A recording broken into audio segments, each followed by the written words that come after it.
নমস্কার। এটা দেখছেন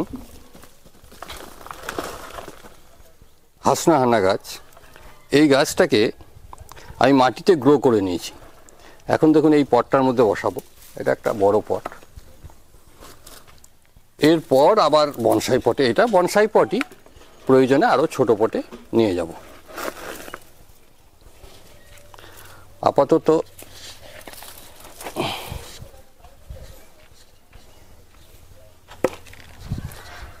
কিছু রুট আমি আগে কেটে দিয়েছি, আরও কিছু কেটে নিচ্ছি।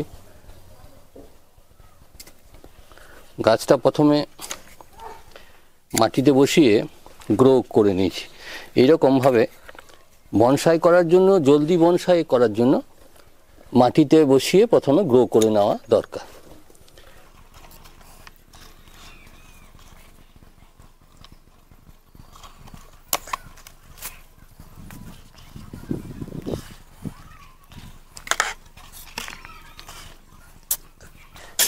এটা হচ্ছে আমার এমনি মিক্স সয়েল। এই মাটিটা আমি এখানে ব্যবহার করব।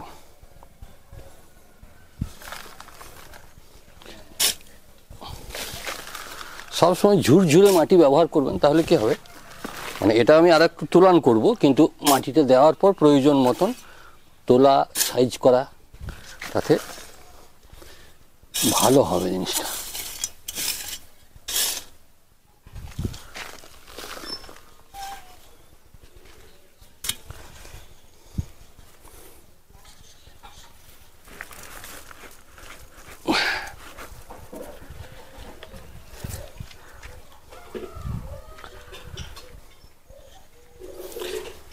এবার এই যে রুটগুলো আছে, এগুলোকে যতটা সম্ভব এবার ভেতর দিকে করে দিতে হবে।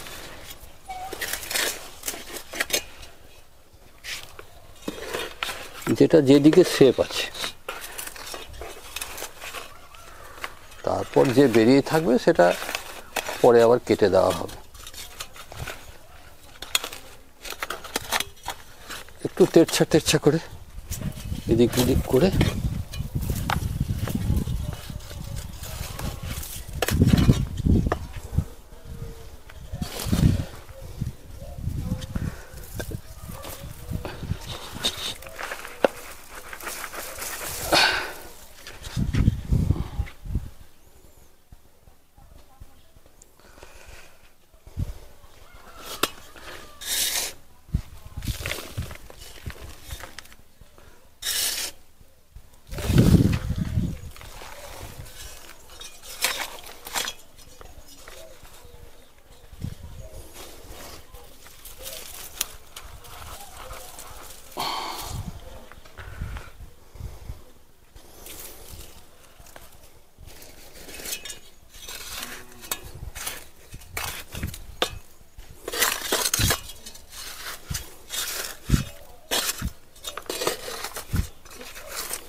ভালো করে দেখে নিতে হবে যে গাছটা ঠিক সোজাটা ঠিক আছে কিনা। এগুলো ডালগুলো আমি একসময় ছেঁটে দিয়েছিলাম, হ্যাঁ, কিছু ব্রাঞ্চ শুকিয়ে গেছে। প্রথমেই মাটিতে তুলে নিয়ে ওইখানেই কিছুদিন বসিয়ে রাখতে হয়, মানে তোলার সময়, এটা আমি বলতে ভুলেই গেলাম। মাটির থেকে তুলে নিলাম, তুলে নিয়ে একটু মাটিটা ঝেড়ে দিয়ে ওখানে নামিয়ে আবার মাটিটা মানে একটু উঁচু করে নামিয়ে অল্প স্বল্প শিকড় ঢাকা দিয়ে কিছুদিন রেখে দেওয়া হয়, ডাল ছেটে করে। তারপরে কি হয়, গাছটার গ্রোথ, এই দেখছেন তো গাছটার গ্রোথ ওখানেই শুরু হয়ে গেল। তারপরে আবার ওখান থেকে তুলে নিয়ে এখানে এসে বসাচ্ছি। এক চান্সে নিয়ে এলে হয়তো এখানে কম মাটি পাবে, নাও লাগতে পারে, এই সমস্ত কারণে আমরা এগুলো করি। এবার আমি এই সয়েলটা দিয়ে দেবো। এটা হচ্ছে মিক্স সয়েল। আমি বারবার বলছি, আমি মিক্স সয়েল কীভাবে করি, আমি মানে সব সময় একরকম হয় না, বিভিন্ন সময় বিভিন্ন রকম করি, সবই ঠিক আছে। মেনলি গোবর খাদ বা ওই সময় সময় যখন যেটা কাছে থাকে, যখন যেটা পাওয়া যায়, সব সময় তো সব জিনিস পাওয়া যায় না। আপনি বললেন এই আগে আপনি গোবর খাদ দিয়েছেন, এবারে কম্পোস্ট কেন দিচ্ছেন? তখন গোবর খাদ পাইনি, কম্পোস্ট দিচ্ছি, কম্পোস্ট পেলে। আর যখন গোবর খাদ পাবো, কম্পোস্ট পাবো না, তখন গোবর খাদ হয়তো দিলাম, এই কম্পোস্ট দিয়েই করব। এখন ঘটনা হচ্ছে যে যখন দু রকমই থাকবে তখন দু রকম দিয়েই করব।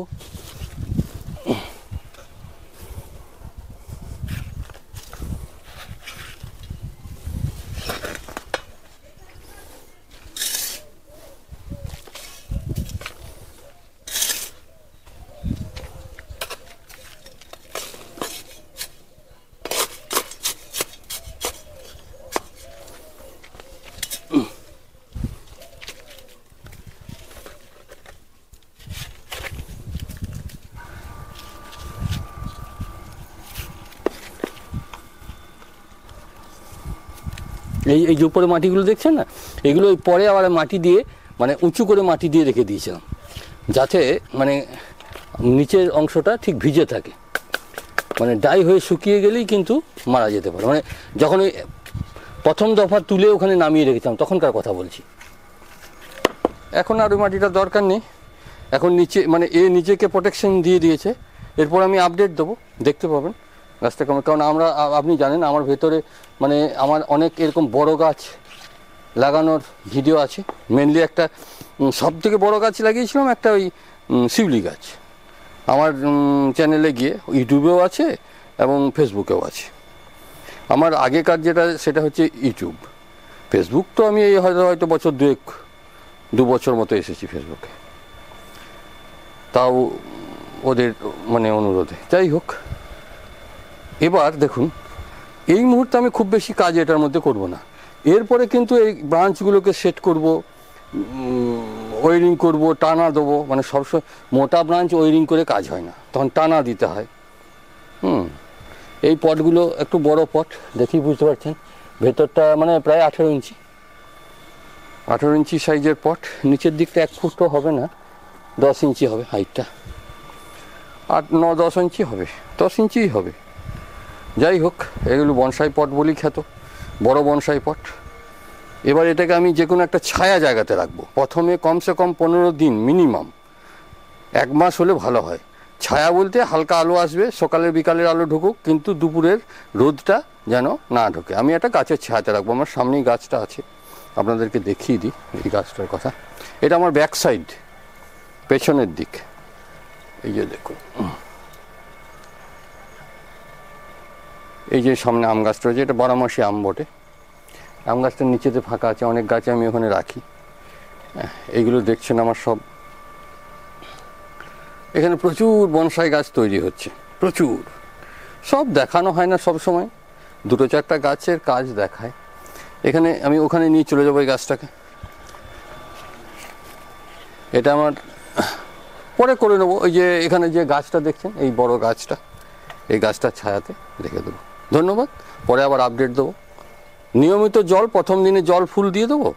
তারপর ওই মাটিটা যতক্ষণ একটু টানছে, মানে সবসময়তে খুব বেশি জল দেওয়া হয়, যদিও ওয়াটার ড্রেনেজ সিস্টেম করা আছে, কিন্তু ওর রুট তো এখন তৈরি নয় জলটা গ্রহণ করার জন্য, যার জন্য প্রথম দিকে জলটা কম দিতে হয়।